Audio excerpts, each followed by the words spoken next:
سلامونه نیکې هیلې مې منئ خدای دې وکړي چې روغ او جوړ به یاست.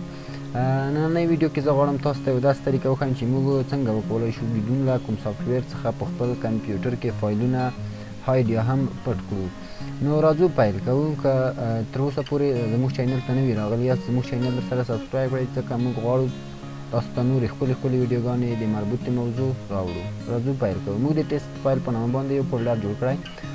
وګورئ په دغو طریقه کې موږ کولی شو مختلف فایلونه هاید یا هم پټ کړو بدون له کوم سافټویر یا کومې برنامې څخه.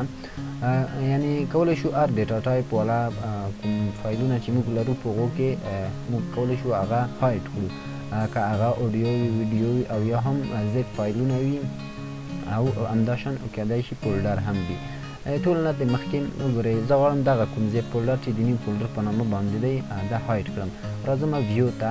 چېرته تاسو 7 وینډوز وي کولی شئ هم په همدغه طریقه باندې عمل وکړئ. وګورئ دلته موږ ته د هاید سلیکټډ آیټمز، که چېرته زه په دغو باندې کلیک وکړم د موږ هغه مربوط آیټم یا هم فایل چې وه هغه به هاید شي. او که وغواړم چې څو دانې په یو وار کړم هغه هم زه کولی شم چې په یو وار سره هاید کړم. وګورئ زه بیا یو ځل په هاید باندې کلیک کړم.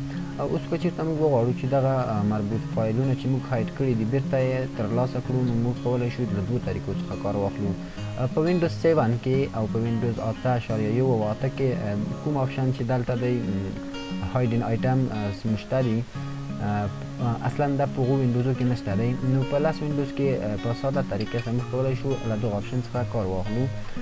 نو د ټول نه د مخکې موږ په هوم کې وو، ویو ته راځو. دغه کوم آپشن چې دی موږ دا فالو یا ټیک کې کولی شو موږ خپل فایلونه بیرته ترلاسه کړو.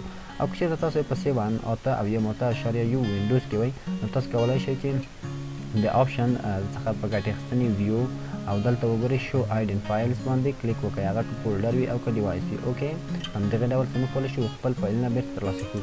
او که چېرته غواړو دغه مربوط فایلونه له کوم هاید کړي حالت څخه وباسو موږ بیا هم کولی شو چې له همدغه آپشن څخه استفاده وکړو. موږ کولی شو که فولډر کې فایلونه ولرو هغه فولډر هم موږ هاید کولی شو. راځو بیرته دغه ټیک له منځه وړو. وګورئ موږ په لومړي حالت کې د هوم کې وو. کله چې مربوط فولډر ته راغلی ویو باندې به کلیک وکړئ. په ویو کې به هاید سلیکټډ آیټم باندې کلیک وکړئ. وګورئ دلته موږ نه غوښتنه کړې ده چې تاسو غواړئ دننه په دې فولډر کې کوم فایلونه دي هغه هم هاید کړئ. که صرف غواړئ دغه مربوط فولډر هاید کړئ نو موږ ورته ټول سلیکټ کړل. نو بیرته یې د راوستلو مختلفې طریقې دي کولی شئ. که لاس وینډوز وي په ساده او عادي طریقه یې له دغه فایل څخه یا هم آیټم څخه استفاده وکړئ یا هم په ویو کې کولی شئ شو هایډن فایل باندې کلیک وکړئ نو کولی شئ بیرته ټول کوم فایلونه چې دي هغه ترلاسه کړئ. نو انشاءالله موږ نورې طریقې هم لرو د فایلونو د هاید کولو. نو نورې طریقې به انشاءالله په راتلونکي کې تاسو ته در وښیو. تر بلې او راتلونکې خپرونې پورې تاسو په پاک خدای سپارم. ښې شپې ښې چارې ولرئ.